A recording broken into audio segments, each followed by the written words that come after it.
There's nothing worse than a nightmare so intense that even after you're awake, you can't be sure it wasn't real. That is just a peek at the series Mistletoe Murders. Stars Sarah Drew, who is best known as the lovable Dr. April Kepner on 9 seasons of Grey's Anatomy. Yeah, loved her there. But she's also the holiday movie vixen with quite a few credits in front and behind the camera. So please welcome to the show actress, writer, and producer, the woman who does it all, Sarah Drew. Great to have you here. Hey, thanks so much for having me. Yes. So happy early holidays to you. Thank you. And you are serving it up too, right? With Mistletoe Murders on the Hallmark channel, right? Yes. Can you explain what it is? Because it's based on an Audible series, right? That's already. Yes, it's actually entering into they just dropped their 3rd season and it's doing very, very well. And so they decided to make a live action version.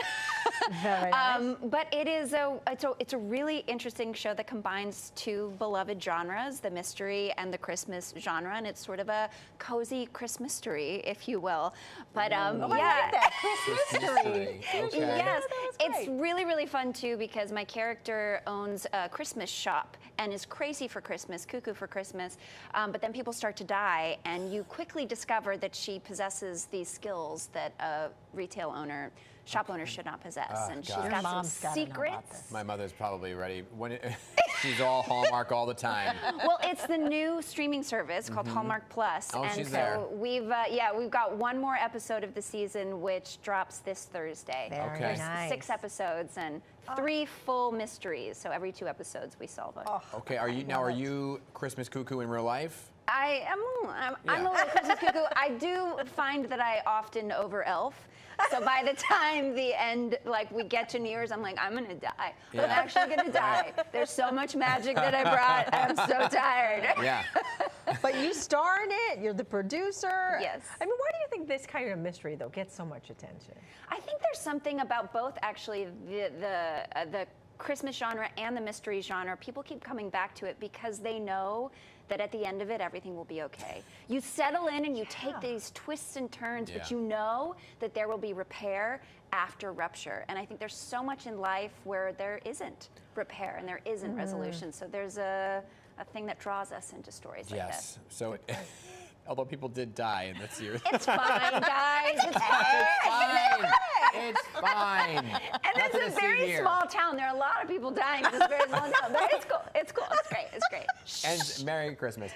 And in a few weeks, you have another movie, right? It's premiering on Yes, Lifetime. on Lifetime. And that one you actually wrote and produced as well, so you're getting the writing action as well here. Yes, that's called a Carpenter Christmas Romance. I wrote one called a Cowboy Christmas Romance last year, Which and did great. It was their greatest hit last You going year. through the seas? I'm gonna go through all the very sexy male jobs. Well, see, maybe it's firefighter next time. I'm not sure. Hey, why not? But we found that there's an audience that is interested in a little added spice to the sweetness of Christmas, and so we're adding a little sexy.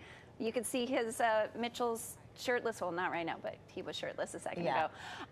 What's the story? Yeah. So it's about a romantasy writer who, the last couple pages of her final book get leaked, and her fans are very angry at her, and so she has to escape to this farmhouse, her grandfather's farmhouse, where she runs into an old flame who's a carpenter who is actually helping his town rebuild after a fire that kind of decimated. So it's really lovely reconnection. Yeah. Sparks and sawdust flying. Sparks and sawdust. Sparks and sawdust, man glitter, if you will. There you go. Oh my gosh. So great. We have a clip. Let's take a look. Van glitter. That's awesome.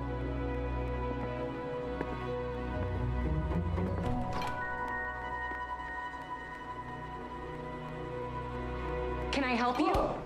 Where did you come from? Seth? Andy? Well, it's Andrea now, but yeah. Hi. I'm going to try that out when I get home. I'm going to go to the fridge like that, see if anybody appears in my house. A really pretty girl. Yeah, exactly. So what's the premise here again in this scene? What's happening right now? Well, she's just gotten to her family's farmhouse, and she finds him. Okay. in her kitchen, having just gotten out of the shower, and we discovered that her aunt he's fixing up their barn, their family barn, okay. And her aunt is allowing him to shower and do laundry and things while his new build is being built because his whole home burnt down in the big town fire. Where did these stories come from, Sarah? These are your thoughts. These are in my brain. What's going on up there? Look, I love the Christmas genre. I love the coziness of all of it. But I also really love romance. And I've played a lot of romantic characters. I've gotten a handle on what builds a romance pretty well. And so I really have loved kind of diving into this genre and taking all the ebbs and flows with it. And I love dialogue. I love writing good character, and I love writing dialogue. It's really fun. Do you have a favorite Christmas movie? Yes. Well, see, it's sort of a Christmas movie, but while you Don't say Die Hard. while you were sleeping, Sandra Bullock. Sandra Bullock, yeah. Yes, it's one of my all-time favorite ones. And in fact, the first script I ever wrote, which Lifetime wound up producing as well, that I actually starred in that one. I named one of the characters after Saul, the character, the grandfatherly character in While You Were Sleeping. That has always held a very special place in my heart. Okay, very good. Yeah. Sarah, great to have you here. Thanks so much for having me. I can't wait to see what next year's job movie is I about. don't know, a firefighter Christmas romance. I don't know. Last one was a huge hit. This is gonna be another hit. So we're really excited for you. Thanks so much for coming in. Happy holidays to you. Thanks, you too. A Carpenter Christmas Romance, which she wrote and produced, premieres December 21st on Lifetime. All good. Check it out.